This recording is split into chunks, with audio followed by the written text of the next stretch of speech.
प्राणान् नमो भगवते पुरुषाय तुभ्यं। जय जयो शुद्धे उदारे प्रसिद्धे अनवरत आनंदे वर्षतीये।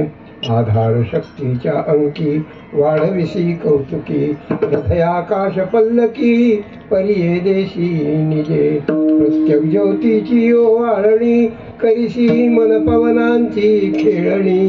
आत्मसुखाची बाळगणी लेवविसी 17वीचे स्तन्यदेशी।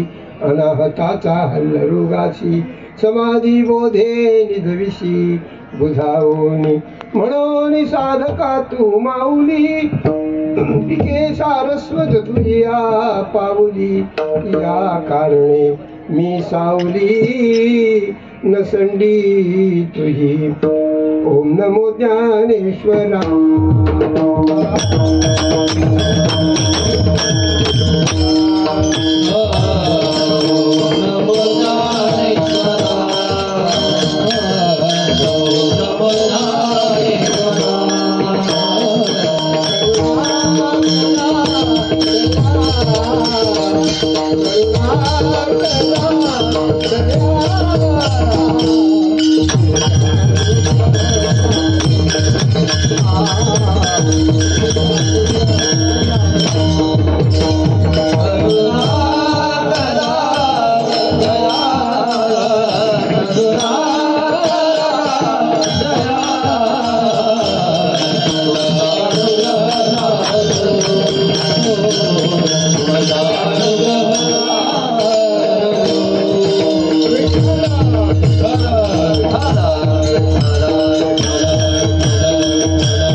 सफल झाला गे माय देखील पाय विठोबाचे।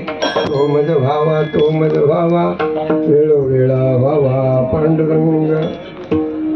आनंदकंद भगवंताच्या परमकृपेनं संत सज्जनांच्या कृपा प्रसादानं भाविक प्रेमळांच्या सद्भावना पूर्वक केलेल्या अथक प्रयत्नानं गायक वादक कलाकारांच्या कलात्मकत्वानं आणि प्रेमी श्रोत्यांच्या उपस्थितीने वैकुंठवासी पूज्य सर्वांच्या श्रद्धेचं स्थान असलेल्या वैकुंठवासी दाजी महाराजांच्या जन्मोत्सव आणि सच्चिदानंद वेद प्रतिष्ठानच्या रौप्य महोत्सव संबंधी आयोजित केलेल्या या विशाल उत्सवात हरिभक्ती परायण वेदशास्त्र संपन्न आमचे उमेश महाराज यांच्या अधिपत्यात उत्तम प्रकारच्या नियोजनात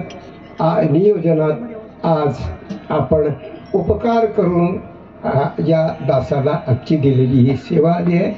या सेवेच्या निमित्तानं निवडलेला अभंग कैवल्य साम्राज्य चक्रवर्ती ज्ञानराज माऊलींचा असून आपला जीवनाचा अनुभव आपल्या पुढे ते सादर करत आहेत। विठ्ठल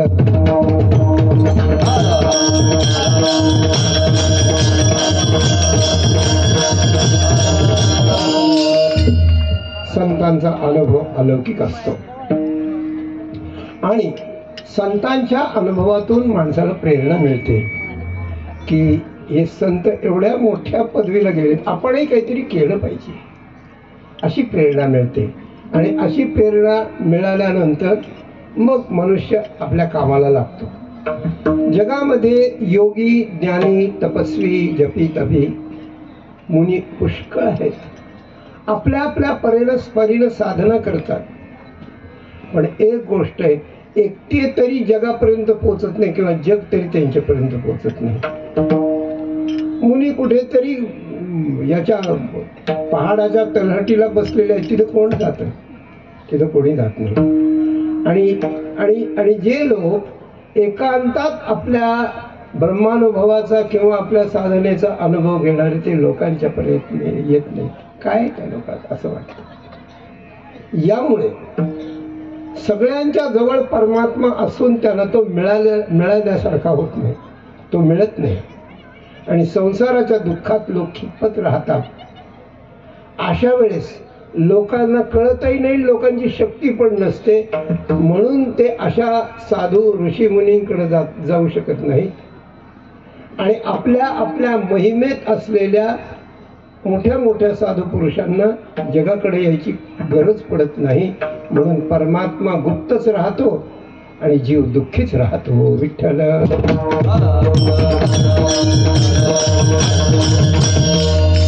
त्या सगळ्या गोष्टीला एक अपवाद आहे. भगवंतानं ज्याला मोठेपण दिलं, जे जगाला मोठं करण्याकरता आपण लहान होऊन जगात येऊन जगाचे अपराध सहन करतात, अशा प्रकारचा संत नावाचा जो समाज आहे, संत नावाचे जे व्यक्तिमत्व आहेत, ही व्यक्तिमत्व मात्र आपली महिमा सोडून, आपला एकांत सोडून, आपल्या एकांताचं सुख त्या ठिकाणी सगळं सोडून देऊन जगात त्या ठिकाणी आले. परब्रह्म मूर्ती संत अवतरले असं म्हटलं तर ते जगात अशा प्रकारचं आले आणि जगाला त्यांनी विश्वास दिला. विश्वास देऊन जगानं तो विश्वास पहिल्यांदा मानला नाही, त्यांच्यावर उलट अशा प्रकारचा उद्दाम पण केला. तो संतांनी सगळा सहन केला आणि तो सहन केल्यानंतर जगाला विश्वास आला. म्हणून आता विश्वासानं जग संताकडे जाऊ लागलं, संत कळवळ्यानं जगाकडे येऊ लागले आणि जग आणि संत यांचं असं सुंदर मिलन अशा प्रकारचं ज्या वेळेला होतं, त्यावेळेला संत त्यांना एक संसारात तुम्ही जो संसार करता आहात तो संसार म्हणजे काय त्याचा एक दृष्टिकोन त्यांच्या पुढे ठेवतात आणि संत तुम्हाला जे सुख पाहिजे, जो आनंद पाहिजे, तो ज्या परमात्म्याजवळ आहे त्याचा अनुभव आम्ही घेतो आहोत, तो कसा आहे या दोन्हींचंही विवेचन अशा प्रकारचं करतात. त्यामुळे आपण भोगीत असलेल्या संसाराचं दुःख आपल्याला अनावर होतं, हे जीवाच्या अनुभवाचंच असतं, ते नको वाटत असतं पण ते सोडता येत नसतं. आणि अशा वेळेस अशा प्रकारचे लोक संतांच्या अनुभवावर विश्वास ठेवून परमात्म्याच्या साधनेला ज्या वेळेला लागतात, त्यामुळे जगाचा उद्धार होतो. विठ्ठल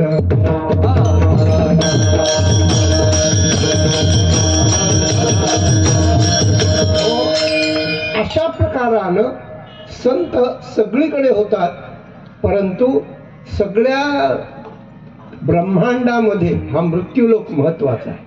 म्हणती मृत्यूलोक भाग्याचे, हा मृत्यूलोक भाग्याचा आहे असं म्हणतात, कारण हा मरणाऱ्यांचा लोक आहे. पण मरण चुकविण्याचं पण काम इथेच माणसाला करता येतं. जन्म मरणातून बाहेर पडण्याचं कामही आपल्याला इथेच करता येतं, म्हणून मृत्यूलोक भाग्याचा आहे. या मृत्यूलोकामध्ये जितके काही खंड आहेत, देश आहेत, त्यात भारत देश अतिशय महत्त्वाचा अशा प्रकारचा आहे की भारतभूमी ही देवभूमी आणि संतभूमी आहे.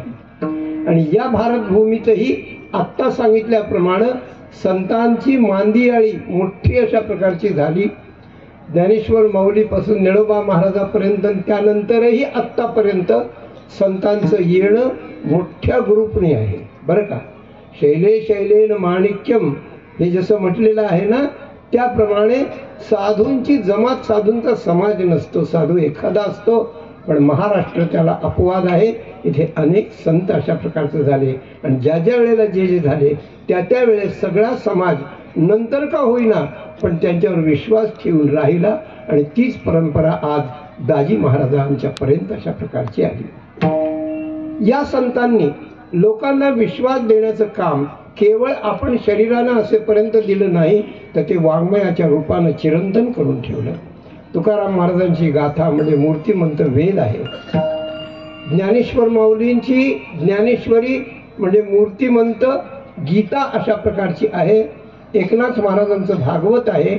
अशी प्रस्थांतरही मराठीत अशा प्रकारची आलेली आहे आणि सगळ्यांना समजेल अशा पद्धतीनं या सगळ्यांचं विवेचन करून त्यांनी त्यांचे विचार आपल्यात प्रस्तुत करून ठेवलेले आहेत. असा विचार सांगताना संत हे जगासारखं होऊन जगाला शिकवतात. आई लहान मुलांना त्याला जमेल तसे छोटे छोटे घास बरं काय, छोटे छोटे घास करून त्याला खाऊ घालते. हा चिवचा, हा काऊचा, हा मऊचा, हा गाऊचा असं म्हणते. त्याप्रमाणे ते घालतात. अशा प्रकारचं असताना एक अलौकिक गोष्ट श्री ज्ञानेश्वर माऊली आपल्याला सांगायला लागलेली आहे. जगात असं आहे, संसार माणसं सगळेच करतात, पण संसाराला ओळखत नाही ही गोष्ट आहे. संसार करतात पण संसार ओळखीत नाहीत, अशी गोष्ट आहे. लहान मूल हातात सुरी घेतो तोंडात घालतो, पण तिला ओळखत नाही त्या सुरीला की तोंडात घातल्यावर काय होणार आहे. त्याप्रमाणे संसाराला चघळल्यानंतर काय होणार आहे हे माणसांना कळत नाही. म्हणून संसार म्हणजे काय, अगा उपजणे निमणे हे साचची जे कान मानणे तो जीव लोकोनी म्हणे संसारोहन. संसार शब्दाचा एकच सुंदर व्याख्या आहे, उपजणे निमणे हे साचची मानणे. जोपर्यंत आपण जगतो आहोत ना तोपर्यंत मज्जा करायची, मागे पुढे बघायचंच नाही. आणि ज्यावेळेस मरण आलं त्यावेळेस मेलं म्हणजे गेलं, पुढं काय राहिलं, काहीच नाही राहिलं. जगणं आणि मरणं हे खरोखर मानणं याला जीवलोक म्हणतात, याला जीवाचा अज्ञानी विचार म्हणतात आणि यालाच संसार असं म्हणतात. संसरती इति संसार. तेव्हा जगणं आणि मरणं, पण तो संसार असा आहे, जगायच्या नादी लागला माणूस की त्याला हार्ट अटॅक येतो, लगेच मरून जातो. आणि असं म्हणायला लागला की आता कंटाळलो संसाराला, देवा घेऊन जा मला, आता मेलं तर बरं. मग त्याला तरण घालतात, त्याला लिक्विड घालायला लागतं, 2-2 वर्ष मरतच नाही. घरातले कंटाळून जातात आणि तोही कंटाळून जातो, नाही मरण येत नाही. जो न मोकली मारोनी जीव नेदी उपजवणी खोडा घाली हाडाची, असं म्हटले माऊलीने. तो मारतो पण मोकळून देत नाही, आणि जगवितो म्हणजे जन्म देतो पण जगू देत नाही, अशी गोष्ट आहे. माणसाचं आयुष्य हातोहात जातं. आणि मोठ्या माणसांना सुद्धा जन्मल्यापासून मरेपर्यंतच काय करायचं तेवढंच माहिती आणि तेवढाच विचार आहे. मेल्याच्या नंतर काही असतं हे माहितीच नाही लोकांना, आणि त्याचा विचारच त्या ठिकाणी ते करत नाहीत. म्हणून ज्यांना संसार मिळालाय, ज्यांना संसार करायला मिळालेला आहे, त्यांना तो कळलेला नाही. कसा आहे संसार? संसार दुःख मूळ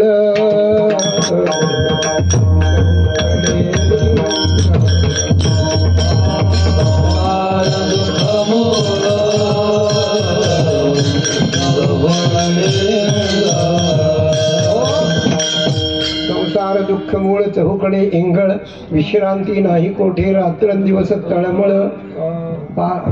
काम क्रोध लोभ शोनी पाठी लागले उढाळ कवणा मी शरण जाऊ दृष्टी देईल. संसाराच्या दुःखानं होरपळलेला भाग्यवान माणूस असं भगवंताला आणि संतांना म्हणलं, कोणाला शरण जाऊ, मला कोण दृष्टी देईल, मला कोण जवळ घेईल, या दुःखाचं मूळ असलेल्या संसारातून मला कोण सोडवेल, असं तो त्या ठिकाणी म्हणत असतो. याचा अर्थ असा आहे की संसाराला ओळखणं म्हणजे संसार जन्म मरण नाही, संसार दुःखम दुःखम दुःखम. सगळ्या दुःखाचं मूळ संसार आहे. एकायनो विफलस्ते मूला चतुरस पंचविध षडात्मा सप्तत्वगष्ट विटपो नवाक्षो दशच्छदी द्विखगो ह्या आदिवृक्ष. सगळं सांगत नाही, वेळ नाही आहे मला एवढा, पण विफल हा 2 प्रकारची फल आहेत संसारामध्ये, एक सुख आणि एक दुःख आहे, दुसरं कोणतंच नाही. म्हणून जसं जन्म मरण याला संसार म्हणतात, तसं सुख आणि दुःख यालाही संसार म्हणतात. म्हणजे सुख आहे की मग सुखच पाहिजे आम्हाला, सुख तर आहे, इथेच गडबड आहे. इथे गडबड अशी आहे, सुख आहे पण सुख दुःखात पर्यवसित होणारं सुख आहे. लग्न करताना माणसाला काही विंचू चावल्यासारखा होतो का काय होतं? लग्न केल्यावर गुदगुल्या होतात चांगल्या, इतकं होतं की अंतरपाठ धरल्यानंतर हा बायकोचं तोंड पाहण्यासाठी टाचा वर करून बघतो त्याच्या पलीकडे. मग कोण हे आधी बघू दे, खाली उभा. मग लग्न होतं, मग 2-4 पोरं होतात, मग दोघांचं जमत नाही, आणि जमलेला म्हणतो मला तुझं तोंड पाहण्याची इच्छा नाही, आणि तेव्हा कशा टाचा वर करीत होता. आता काय झालं मग? जे आधी गोड वाटतं ते अंती कडू असतं. विषयेंद्रिय संयोगात दत्तदगरे विषमिव अमृतोपमम परिणामे विषमिव तत्सुखम राजसम स्मृतम गीता बोलते. याचा अर्थ असा आहे की सुख आणि दुःख, त्याचे सुख क्षणिक आहे आणि दुःख मात्र कायम आहे. दुःख कायम आहे. जीवनात तुम्ही सुख किती भोगलं ते तुम्ही विसरून जाल, पण जेव्हा म्हातारपण येतं, जेव्हा मुलं बाळ विचारित नाहीत, पाणी वेळेवर मिळत नाही, कोणी सन्मान देत नाही, काही होत नाही, आपलाच वास आपल्याला दुर्वास अशा प्रकारचा येतो, त्यावेळेला जे दुःख होतं ते शेवटी होतं. मरतानाही दुःख होतं, मेल्यावरही दुःख होतं आणि गेल्यावरही दुःख होतं. विठ्ठल म्हणून किंचित सुखाचा जो आभास आहे ते सुद्धा दुःखच आहे. शास्त्रकारांनी सुखाला सुद्धा दुःख मानलेलं आहे. सांख्यशास्त्रकारांनी 21 दुःख जी मानलेली आहेत त्यात एक व्यवहारातलं सुख पण आहे. परमात्म्याचं सुख मात्र तसं नाही, ते या सुख आणि या दुःख दोन्हींच्या पलीकडचं अशा प्रकारचं आहे. हे संतांना त्या ठिकाणी सांगायचं आहे. तात्पर्य इतकं आहे की अशा प्रकारच्या जन्ममरणानं आणि सुखदुःखाने भरलेला हा संसार अशा प्रकारचा आहे. हे संतांच्या संगतीत नीट कळतं बरं का. बैसता संतांची संगती कळवाले कमळापती, आपुली कोणीच नव्हती निश्चय चित्ती दृढ झाला. एक मनुष्य नवीन लग्न झालेला एका महात्म्याकडे प्रवचनाला जात होता. तेव्हा त्यांनी सांगायचं प्रवचनात आपल्याला की बाबा, या जगात कोणी कुणाचं नाही, सगळेच लोक स्वार्थी आहेत. याला सगळं पटायचं त्यांचं, पण तेवढंच पटत नव्हतं. ते म्हणला, महाराज, दुसऱ्या घरची मुलगी घरात आली आहे, आई वडिलांना तिने त्याग केला, ती वाट लावताना सगळे रडले, ती पण रडली, पण ती माझ्यासोबत आली सोबत. मी म्हणत होतो की 8 दिवसांनी का पाठवून दिला, पण नाही म्हणे. ती सगळं सोडून आई वडील सोडले आली, माझं सगळं ऐकते, माझा मी म्हणेल त्याप्रमाणे ती या ठिकाणी वागते, आणि आपलं कोणीच नाही म्हणता कसं म्हणता. महात्म्याला वाटलं की आता काय करावं याला. त्याला म्हणजे ठीक आहे, त्याला थोडीसं शवासन घालून समाधीची थोडी किमया त्यांनी त्याला शिकवली आणि म्हणणे, एक दिवस मी म्हणेन तसं कर आणि मग तुझं कोण आहे ते तुला कळेल. ठीक आहे. हा घरी आला, त्याला सांगितलं संध्याकाळच्या वेळेला, रात्री 7-8 वाजले, म्हणजे असं पोट दुखतं, काहीतरी करायचं, डोळे इंगळे पिंगळे करायचे, काय असं पडून जायचं समाधीत त्याप्रमाणे. मग पुढे काय होतं म्हण, त्या गुरूंच्या कृपेने त्याला स्वतः निश्चेष्ट पडून सुद्धा कोण काय बोलत होतं ते कळू लागलं, कळत होतं. मग तो असा पडला, आळुके पिळुके दिले, डोळे कसे तरी केले, पोट ताणलं, शिरा ताणल्या, हातपाय आपटले, तोडून पडून गेला. बायको रडू लागली. मग बाहेरचे आले, आई वडील आले, सगळं आलं. म्हणजे जे सगळं होत असतं सगळ्याच्या घरात ते झालं, सगळं झालं. मग म्हणे, आता काय झालं, आता सकाळीच न्यावं लागेल वेळेला. आता बाकीचे जे शहाणे लोक असतात ते विचार करतात, सकाळी न्यावं लागेल. तेव्हा ती म्हणा लागली, रात्रभर मला इथं दम निघायचं नाही, कोणीतरी सोबत पाहिजे. जिवंत असताना लागत होतं का सोबत तिसरं? नाही ना, असलं तर खपत नाही. म्हणून आताच्या पोरी लग्न करतानाच म्हणतात त्याला आई नसली पाहिजे, त्याला बाप नसला पाहिजे, त्याला भाऊ नसला पाहिजे, म्हणजे हा बाळातून पार्सल पडलेलं पाहिजे. दुसरं काय करावं सांगा ना. ठीक आहे. बराच वेळ झाला, मग लोक आले गेले, बसले, कोणी काय काय काय काय झालं. पहाटची वेळ आली, सकाळची वेळ आली. त्याने गपचूप जाऊन गॅस पेटवला आणि एक चांगला अर्धा किलोचा शिरा खाऊन खाल्ला. आता दिवसभर काही खायला मिळालं नाही. सगळं झालं. मग लोक आले, सकाळी सगळ्यांना समजलं, सगळं गच्च भरलं, आत बाहेर सगळीकडे. सगळे रडत होते शेवटपर्यंत पहिल्यापासून. आणि ज्या महात्म्याने सगळी किमया केली होती ते महात्मे पण दारावरून चालले होते. महाराज महाराज तुमचा शिष्य का सोडून गेला हो, काय त्यांच्या पद्धतीने मला म्हणता येत नाही तसं आता. ते म्हणले काय झाले, काय झालं काय, ठीक आहे. सगळे गेले, आई वडिलांनी सांगितलं, बायकोनी सांगितलं, आपलं दुःख केलं. महात्मा म्हणला तुम्हाला खरंच दुःख पाहून मलाही चिंता वाटते, एक पेलाभर दूध घेऊन या, गरम दूध पेलाभर घेऊन या. मग ते दूध आणलं, त्याच्यात चिमूटभर भस्म टाकलं आणि म्हणले तुम्हाला याची कळकळ आहे ना, तुमच्यापैकी कोणीतरी हे घ्या आणि जे घेईल ते जाईल आणि हा उठेल, हा जिवंत होईल आणि तुम्ही जे घ्याल तो जाईल, असं आहे. मग सगळे एकमेकाकडे पाहायला लागले. बरं, एकमेकाकडे सगळे पाहायला लागले, कीर्तन झोपायला लागलेले सुद्धा पाहायला लागले.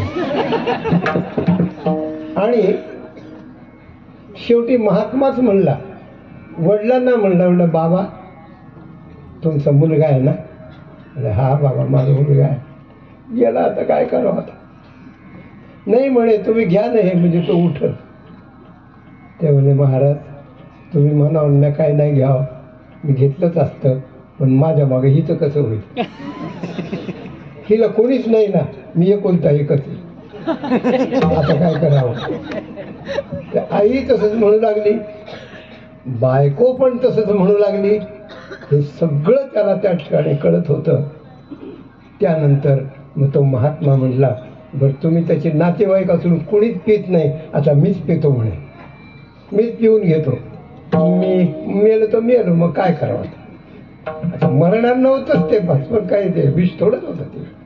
मग त्याने पिऊन घेतलं. हे महाराज उठले, झोपलेले उठले, पिशवी घेऊन महात्म्याजवळ चालले. आपुली कोणीच नव्हती, निश्चय चित्ती दृढ. ही गोष्ट शेवटपर्यंत कळत नाही. याचं नाव संसार आहे. तिसरी व्याख्या ही. पहिली व्याख्या जन्म मरण, दुसरी व्याख्या सुख दुःख म्हणजे नुसतंच दुःख, आणि तिसरी व्याख्या अशी आहे की सगळा भुलभुलैया आहे संसारमध्ये. बाळपणे काय आई बा हेची पिसे, बरं का, आई बा हेची पिते सरे, मग स्त्री मासे भुलवणी ठाके, मग स्त्री भोगिता ठावो, वृद्धाप्य लागे येऊ तेव्हा तोची प्रेम भाव बाळकाशी आली. माणसाचं प्रेम असं सरकत जातं. लहानपणी आई सर्वस्व असतं, आई वडील, आई माझी आई कुठे गेली, माझी आई कुठे गेली. लग्न झाल्यावर असतं काय असत नाही. मग पत्नीचं वेळ असतं. आईचं संपलं की पत्नीचं, पत्नीचं संपलं की मुलाचं, मुलाचं संपलं की नातवाचं. आणि सगळे मरण्याच्या वेळेला कोणाच तरी जीव गुंततो आणि पुन्हा माणूस मरतो, पुन्हा त्या ठिकाणी किडामुंगी होऊन तिथे येतो. अशी गोष्ट म्हणे. एखाद्या नवऱ्याचं बायकोच चित्त गुंतलं आणि तो जर मेला आणि वासना जर राहिली तर काय होईल? पुन्हा तिचा नवरा नाही होणार, तिच्या डोक्यातली ऊ सुद्धा होईल एखादी. काय सांगा. याचा अर्थ असा आहे की मनुष्य संसाराला ओळखीत नाही.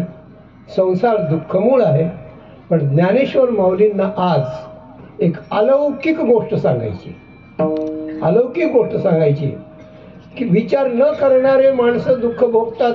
संसाराचा विचार त्यांना येत नाही. पण विचारानं जे संसारातून दूर झाले आहेत ते म्हणतात संसार दुःखमूळ. आपण प्रमाण म्हणलो असतात आत्ता, आणि ते माऊलींचंच प्रमाण आहे. माऊलींनीच सांगितले संसार दुःख रूप आहे, संसार दुःख रूप आहे. आणि दुःख हे त्याचं फळ आहे. म्हणजे आपल्याला पाहिजे ते फळ त्यात नाही, ही गोष्ट स्पष्ट झाली.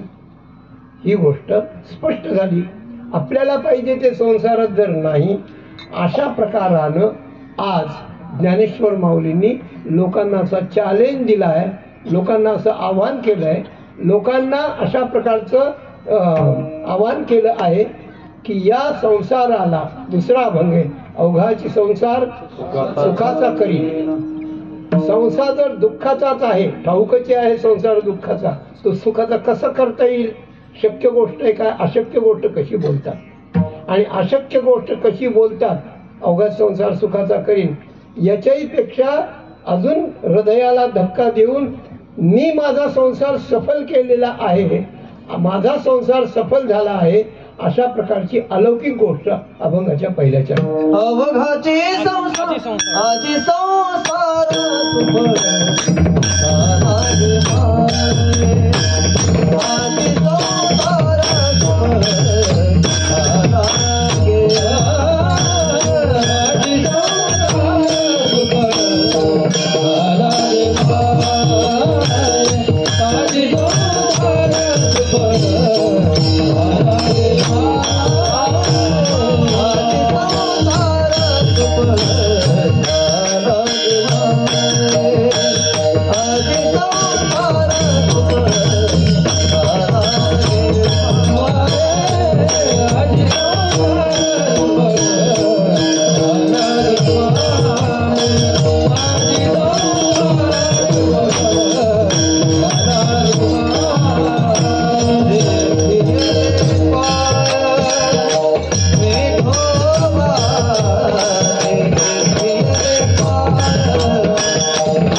सफळ झाला गे माय देखिले पाय विठोबाचे माझ्या संसाराला फळ आलं फलीभूत संसार झाला आणि मी त्याचं कारण काय मी विठोबाचे पाय पाहिले सरळ सरळ अर्थ आहे पण हा अर्थ लागावा कसा संसार कळत नाही ते दुःख भोगतात ज्याला कळते ते त्याला सोडून दूर पळतात त्याला त्या संसाराला सोडून देतात मग सुखी होतात आणि या संसाराला मी सुखी करीन सगळ्या संसाराला संसार शब्द जर हिंदीत घेतला तर सगळं विश्व असा अर्थ होतो संसार शब्द मराठीत घेतला तर एक अर्थ आपण सांगितल्यासारखा सुख दुःख जन्म मरण वगैरे असा होतो तेव्हा जन्म मरण विषयांचा भोग विकार हे सगळं त्या संसाराच्या अंतर्गत येतं यानं सुख होणं कधी शक्य नाही कोणत्याही शास्त्रात हे सांगितलेलं नाही कोणीही असं म्हटलं नाही संसार म्हटलं की दुःखम समीकरणच अशा प्रकारचं असेल असं असताना ज्ञानेश्वर माऊली उलट कसं बोलतात आणि उलट नुसतं बोलत नाही ते